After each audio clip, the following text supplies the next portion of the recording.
yang saya sangat tertarik banget loh dengar ceritanya tuh si Srona, pengusaha udah sukses nih ya, udah punya usaha di Balikpapan. Terus saya dengar ya, sekarang tekun banget di FFG ya, membangun bisnis bersama FFG. Kenapa pertanyaannya, dan boleh nggak diawali seperti apa itu awalnya gitu memulai bisnis di FFG atau belajar lah sekolah di FFG? Sebenarnya gini sih Budian, background saya sharing background dulu ya. Background saya kebetulan dulu saya pernah kerja di bank ya, kemudian ya nggak lama sih Budian, 3 tahun. Nah kemudian akhirnya saya memutuskan untuk saya buka usaha saat itu. Nah pada saat saya buka usaha ya waktu itu masih muda, oke ya, dengan penghasilan yang menurut saya kalau hitungan puluhan saat itu buka pertama kali menurut saya sangat oke sekali, apalagi masih sangat muda saat itu, benar ya. Nah kemudian berjalannya waktu nih Budian, kemudian saya ketemu nih dengan seorang ibu muda. Kebetulan toko beliau itu seberangan dengan toko saya. Nah, noni cantik ini kebetulan namanya Ibu Mary. Nah, beliaulah yang men-sharingkan saat itu tentang sebuah peluang bisnis ya saat itu ya. Nah, awalnya waktu di-sharingkan dengan peluang ini, saya pikir gini, dari produknya menarik sekali gitu loh. Dari produknya sangat menarik karena bagi saya perempuan, saya wanita, saya butuh produknya saat itu. Nah, kemudian waktu itu semangat nih, kemudian saking semangatnya nggak ada pikir apa-apa, langsung sharing nih. Pada saat itu kan biasa kalau toko habis pulang toko kan kita jam 10 malam ya, kira jam 10 malam itu kita pulang bersama-sama. Kebetulan juga Pak Hardi, nah kebetulan adik suami saya seperti itu. Nah kita pulang bareng nih, habis itu sempat sharing lah, kan saking semangatnya saat itu juga tidak mengenal yang namanya proteksi ya kan, saking semangatnya sharing lah di mobil, ada bisnis bagus nih, ada peluang keren nih, dan produknya bagus nih, buat saya juga pakai saat itu.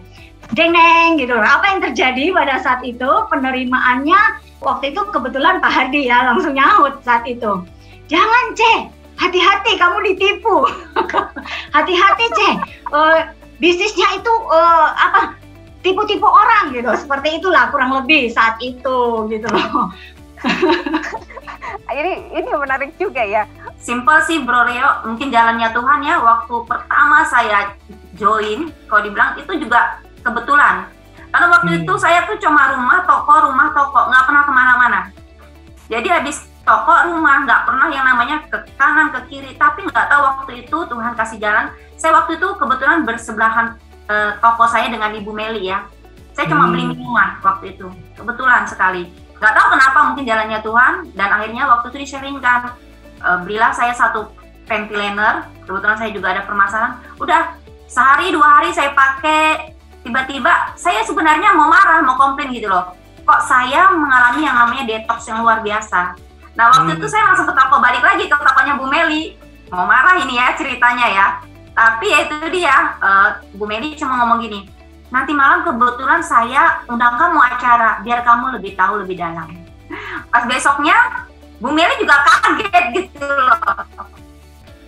Tiba-tiba saya menyerahkan uang, saya join yang terbaik waktu itu, dia kaget. Nah, jadi langsung besoknya langsung ya besoknya ya? Yes, tanpa di follow up, tanpa ditanya, saya langsung serahin uang. Wow. Itu sih story saya, dan luar biasanya waktu itu saya melihat ini adalah satu komunitas di mana saya bisa merubah hidup saya, bukan hanya segi finansial. Yang serius menjalankan FFG kan Fitri itu awalnya join tanpa sepengetahuan saya gitu loh. Nggak kasih tahu ya pertama ya? Ya, saya udah pasti nggak tahu gitu loh. Bahkan memang kita kan kebetulan kita punya toko ya. Kalau Fitri saya ditawarin orang produk apapun biasanya kita pasti beli gitu loh untuk kesehatan gitu loh. Nggak kepikir untuk benar-benar pure terjun untuk menjalankan namanya bisnisnya gitu loh. Yang dikatakan Fitri tadi benar, itu pada waktu itu kita lagi sibuk-sibuknya, supply saya lagi banyak-banyaknya gitu loh. Dalam batin saya Fitri juga nggak mungkin bisa serius menjalankan, ya kan? Nah, Lagi pula Fitri tidak mungkin bisa menjalankan bisnis ini dalam batin saya. Wong dia naik sepeda motor nggak ngerti, kemana-mana nggak ngerti, mau berangkat ke sana ke sini harus diantarin sopir, kan lucu gitu loh. Dengan menjalankan bisnis ini kan harusnya yang pintar ngomong, punya banyak teman. Dia loh datang ke Balikpapan nggak punya siapa-siapa gitu loh. Nah, yang membuat kami benar-benar pure terjun di bisnis ini yaitu salah satunya pertemuan FFG itu. Jadi intinya waktu itu Bu Yuliani mulai mengajak saya dari tahun 2001 loh Bu Sisi Yun. 2001, tapi karena saya pikir ini apaan sih ya, karena waktu itu ya saya itu lebih banyak dan hidup saya persentasenya itu lebih banyak fokus dalam hal rohani. Jadi sesuatu yang di luar itu, yang komunitas-komunitas lain sedikit rada tidak memikirkan ke arah sana gitu ya, bukannya sedikit tapi banyak, karena waktu itu Ci Yuliani ngajar saya dan saya terus terang saya tolak mentah-mentah. Ci Yuliani itu udah ngajakin saya berkali-kali ya, tapi waktu itu saya karena ada teman ngajak gitu, terus waktu saya datang lihat acaranya, saya lihat wah ini acara apaan gitu ya, kok amazing banget ya, komunitasnya kok very good ya gitu ya. Tapi dan itu adalah satu komunitas bisnis yang memberikan dampak buat kehidupan banyak orang, karena waktu itu banyak sekali orang-orang yang ngalamin perubahan hidup, dan disitulah saya mulai mengenal yang namanya FFG, saya mulai melihat Ibu Floren juga, karena waktu itu ada Ibu Floren ya, dan saya lihat Pak Onggi Hianata. Itu ada satu yang menggelitik di hati saya adalah, kamu tahu kan kenapa aku taruh kamu di sini? Istilahnya gini loh, kayak Tuhan tuh bukain ke saya, kenapa Tuhan tuh bukain tentang komunitas ini di saya. Mulai saat itu saya pelajari caranya gimana, kok bisa sampai begini ya. Akhirnya saya ikutin semuanya, dari semua training-training yang FFG adakan gitu. Jadi mulai dari saat itu saya mulai aktif di dalam komunitas yang positif ini.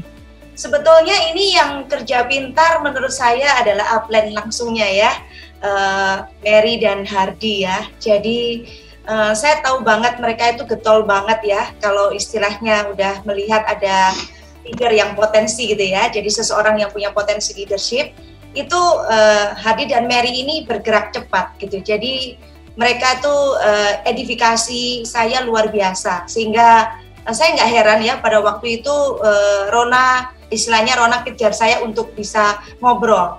Nah kami ngobrol malam-malam itu, saya kan seperti biasa follow through, saya mendengarkan dulu ya apa yang dialami oleh Rona, terus bagaimana di toko dan lain sebagainya. Nah, saya cuma merasakan seolah-olah kalau diri saya tuh jadi Rona gitu loh. Nah, saya tahu banget gitu bahwa dia ada anak kecil 2. Saya juga nggak ngerti awalnya Jolin itu bagaimana gitu. Cuman waktu itu saya bayangin ya, dia sehari-hari di toko, kemudian anaknya, kan kalau di toko tuh kan kadang itu sampai waktu yang nggak tertentu gitu loh. Kan gitu ya, dan walaupun anaknya itu mungkin ada juga di toko, tapi pasti nggak perhatian sama anaknya. Gitu loh. Nah saya tuh bisa merasakan bagaimana perasaan seorang anak ini gitu. Akhirnya kan nggak deket sama mamanya, dan betul ya, satu kali itu saya sempat ketemu Jolin ya, kan kepingin, namanya anaknya lucu banget kan gitu ya, kepingin banget gitu untuk bisa gendong dia atau apa, itu dia takut gitu loh, takut, terus dia intip-intip gitu ya, intip-intip di balik papanya itu. Saya tuh sudah mulai ya karena sorry ya, background saya psikolog ya, jadi saya cukup peka pada waktu itu, oh ini anak ada sesuatu ini gitu loh, gitu. Jadi ya memang saat itu saya rasa Tuhan ya yang membuat kami mengalami pertemuan itu, dan itu akhirnya saat jadi hot buttonnya Rona gitu. Jadi saat itu dia memang seperti kayak orang tergugah gitu ya, yang mengambil keputusan besar. Rona ini sakit-sakitan dari awal, kemudian secara mentalnya dia seringkali takut, apalagi kalau keluarganya udah protek seperti itu, jadi dia tidak terbiasa ngambil keputusan sendiri. Jadi pada waktu dia kena hot buttonnya itu, dia seperti mendapatkan kekuatan dalam dirinya, ini saatnya untuk seorang mama berjuang untuk anaknya. Dan di situ saya respect, saya kagum banget ya dengan keberanian Rona untuk dalam tanda kutip ya, melawan semua proteksi dari keluarganya, dia berjuang untuk anak-anaknya. Walaupun secara keuangan sebenarnya dia nggak kekurangan banget gitu loh. Kakaknya itu sudah siap support Rona, tapi Rona enggak. Saya bilang waktu itu, ingat sama Rona bahwa kalau kamu memperjuangkan di FFG ini menjadi seorang leader, di situ akan menjadi contoh buat anakmu. Suatu saat anakmu akan tahu persis apa yang dilakukan oleh mamanya. Sebenarnya simpel kan, kalau kita udah kenal sama FFG, kita tahu setiap orang yang masuk ke FFG itu pasti, kalau buka hati ya, pasti terjadi satu perubahan hidup gitu loh. Jadi siapapun pasti kita ajak gitu kan. Nah, Fitri ini tetangga saya gitu loh, bro. Jadi saya undang lah, ya kan, bukan undang sih sebenarnya, dia datang tanpa diundang malahan ya kan. Datang tanpa diundang, datang sendiri. Malah berapa hari kemudian dia mau komplain karena kebetulan ada home meeting. Saya bilang nanti kalau mau tahu kenapa terjadi detox, datang aja nanti malam di home meeting gitu kan. Datang tiba-tiba menghilang gitu loh, Fitrinya pulang nggak tahu. Tapi luar biasa, saya pikir ini nggak hot ini, sudah ini belum selesai aja udah pulang gitu kan. Nah tapi besok dia bawa duit gitu loh, langsung setor. Saya kaget gitu loh, emang dia ngerti ini bisnis seperti itu kan. Nah akhirnya saya follow up lah, saya datang. Ya memang waktu itu Fitri beralasan sibuk lah apa, memang tokonya luar biasa, dia termasuk salah satu distributor besar juga kan di Balikpapan gitu. Nah alasan berikutnya datang lagi, saya nggak bisa, saya hamil, melihat matahari aja saya lemes katanya kan. Waduh, ya udah. Tapi saya lihat orang ini punya hati, karena tetangga saya juga dengar bahwa Fitri sama Ilham ini orang yang baik hati gitu loh. Mereka suka nolong gitu. Saya bilang ini orang bagus banget di FFG gitu kan. Nah akhirnya saya kerja pintar lah, pas ada acara DNA Night, ya saya undang lah ke DNA Night di Surabaya. Saya bilang kamu datang. Ya saya juga sudah pernah datang, acaranya saya datang sekali, ini keduanya saya ajak Fitri gitu kan, datang. Nah dan Fitri datangnya bersama Ilham, karena Fitri kemana-mana nggak mungkin lepas dengan Ilham gitu loh. Jadi waktu itu tokonya ditutup, datang bersama Fitri. Nah saya nggak tahu, ternyata di acara DNA Night itu dia dengar satu sharing yang luar biasa, yang menggugah dia punya hati, dan pulang dari situ, ya saya bilang saya kerja pintar aja gitu. Pulang dari situ Fitri memutuskan untuk datang bootcamp. Karena sebenarnya di awalnya Fitri ini waktu home meeting di rumah, dia udah tertarik gitu loh dengan sharingnya orang tentang perubahan hidup gitu loh. Nah saya bersyukurnya ya, kita setiap minggu acara, nah itu Fitri datang terus. Dari pertemuan ke pertemuan Fitri datang. Nah di situ saya melihat, bro, Fitri ini mulai berubah gitu loh. Mulai lebih sabar. Kalau dulu karakternya luar biasa. Nah walaupun sudah pulang bootcamp pun, waktu itu bro Ilham masih aja gitu ngolok-ngolok, dalam arti kalau saya bikin home meeting di rumahnya ya kan, dia masih ngomong ini pasukan orang gila katanya, ya kan. Nanti bisa nambahkan, kita kan semangat ya, kita selalu kalau ngomong selamat pagi gitu kan, ini jelas-jelas tengah malam, maksudnya malam teriaknya pagi, ini kumpulan orang nggak jelas. Saya bilang tenang aja Fit, pokoknya kita doakan terus aja Ilham ya kan. Nah satu kali ya Ilham ikut kita undang ke satu acara di Makassar. Nah di situ dia terbuka, artinya dia terbuka lah, artinya ketemu visi misinya juga gitu loh. Oke, kalau memang istilahnya kita bisa besarkan FFG di Balikpapan seperti itu. Nah sejak itu dia berubah banget, apalagi sejak Bro Ilham menjadi kru bootcamp, fantastik banget. Itu benar-benar setiap ada terjadi, istilahnya suami istri terjadi cekcok, Ilham itu tidak pernah menyalahkan siapapun. Justru dia bilang, saya yang salah. Artinya apa? Artinya dia mau berubah seperti itu. Jadi saya melihat pasangan suami istri ini luar biasa. Nah, tidak ada namanya dalam hidup itu smooth aja kan. Pasti ada gejolak, benar nggak? Kalau dari sepanjang pengalaman aku, bersama-sama dengan FFG, aku kan belajar untuk bagaimana grow dan bertumbuh untuk membangun seseorang di sini gitu ya. Loh, Hera atau Lina ini adalah yang terdahsyat sis, yang ter-challenge sebetulnya. Karena kan justru karena adik justru aku jadi nggak melihat dia punya latar belakang, walaupun dia seorang seseorang yang sukses lah ya di dalam pelayanan dia gitu ya. Cuman aku melihatnya dia sebagai my sister, sebagai adik aku gitu loh. Sebagai adik aku, sementara aku bisa melihat gitu, dia terlalu polos, nggak bisa berbisnis, lah ini ntar gimana ke depannya, hidupnya gimana. Itu logika masuk dalam banget. Sehingga tuh benar-benar nggak peduli apakah dia punya latar belakang seperti apa, karena hidupnya dia sebetulnya dengan faith. Itu sebetulnya yang terjadi sama Limei. Limei itu hidupnya dengan faith. Mau apa dia berdoa, mau apa dia berdoa. Yang ada adalah disiapin terus gitu. Dan sementara kan aku kan belum melihat dari sisi itu, dari sisi bagaimana sedalam apa tentang faith. Dan yang aku lihat itu adalah she is my sister. She is my sister. Dan justru nggak cuma sebentar sih, memakan waktu hampir 2-3 tahun loh, untuk akhirnya bisa benar-benar klik dengan Hera, dengan Limei. Dia nggak niat karena nggak terkonek, sama sekali nggak terkonek dari sisi bisnis. Aku sama Hera itu kan banyak hal yang begini, dalam arti aku direct. Satu kali dia pernah, karena kita tuh sebetulnya udah tembus tembok untuk nggak enak-enakan ya, jadi secara sister gitu. Satu kali dia pernah meledak untuk grudges dengan aku gak shock, wah ternyata apa yang terjadi gitu, karena ternyata gitu itu pertumbuhan aku yang paling dalam. So dalam hal ini, I'm sorry my sister, I love you so much, and then she is my mentor. Aku cuma tambahin itu ya, she is my mentor di dalam banyak kejadian. Sebenarnya sih bersyukur ya dengan adanya FFG ini sangat membantu sekali, dan saya salah satu yang melihat juga sih bagaimana terobosan ya kan, breakthrough-nya Cerona ini luar biasa banget, yang dari sampai masa ke luar kota sendiri bisa mulai, bahkan bisa nyetir mobil berjam-jam itu sampai keluar kota juga bisa. Pokoknya banyak perubahan yang ya saya tahu dulu juga Cerona itu tidak mudah mengambil satu keputusan sendiri. Biasanya kalau dengar misalnya dari keluarga atau pada saat mulai overprotective biasanya udah ciut duluan gitu loh. Terus juga tipenya Cerona juga orangnya tidak pernah menyerah sih kalau saya lihat, karena makanya dia dikenal salah satunya adalah singanya Balikpapan dibilang. Karena kalau sudah memutuskan satu gol itu harus terjadi gitu loh.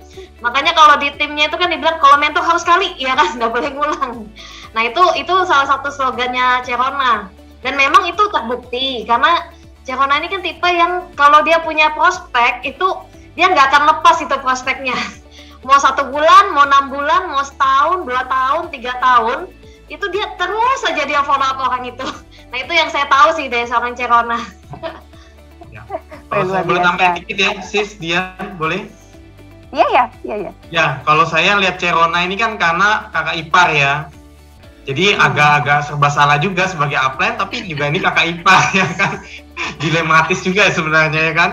Nah, tapi kan harus saya menjadi leadernya Cerona. Nah, kalau saya lihat Cerona ini di awal tuh saya sempat keselnya itu begini.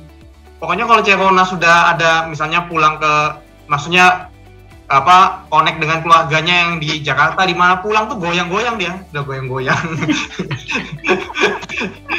Cara mental goyang gitu loh, maksudnya di bis ini.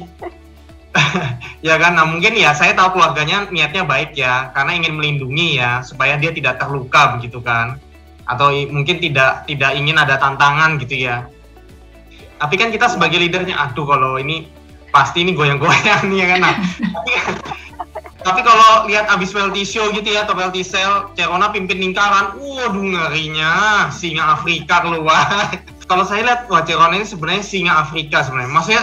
Maksudnya gini, pernah tahu yang gambar anak kucing bercermin yang dalamnya cerminnya itu singa? Nah itulah Cerona sebenarnya. dari yang minderan, dari yang nggak punya percaya diri, nggak bisa menyapa orang asing pun juga nggak punya teman. Ini luar biasa sekali gitu transformasinya ya. Saya sangat benar-benar kagum deh dengan Cik Rona. Ya, kalau kita lihat Rona sepintas lalu, dia belum cerita lengkap sebenarnya. Kan dia juga pernah diremehin, dia marah gitu ya. Ternyata kolerik banget si Rona ini. Penampilannya aja nggak kolerik, tapi sesungguhnya super kolerik. Ya, yang digambarkan oleh Hardy tadi itu benar. Dia seperti kucing gitu ya. Tapi kalau di cermin itu singa. Ilustrasi yang cocok untuk seorang Rona. Memang kalau saya perhatikan ya, disinilah salah satu hal yang menarik dalam kehidupan manusia ya. Kita lihat bahwa potensi banyak orang dimatikan gitu oleh tanda kutip cinta dari keluarga, sayang dari keluarga, perhatian dari keluarga. Tapi mungkin the way-nya jadi salah. Dan ternyata ada singa di setiap orang. Tinggal bagaimana kita menghidupkan singa yang tidur. Oke? So kerjasamalah dengan upline-uplinemu, dan bagi singa yang belum bangun, segera bangun. Oke, untuk menemukan masa depan yang lebih cerah, jadilah singa untuk masa depanmu. Penampilan luarnya itu memang lemah lembut, tapi kalau udah visi itu tuh kokoh banget, kekeh banget gitu terhadap berpegang teguh terhadap fisiknya dan imannya terhadap visinya. Itu yang sering menginspirasi saya. Ya, buat saya masih gini loh. Kan banyak orang juga mengatakan bahwa punya visi, betul ya. Tetapi iman terhadap visi yang dijalani itu tidak semua orang kokoh gitu. Nah ini imannya itu loh kokoh banget itu. So just keep your vision big and big ya. Sudah big banget sih.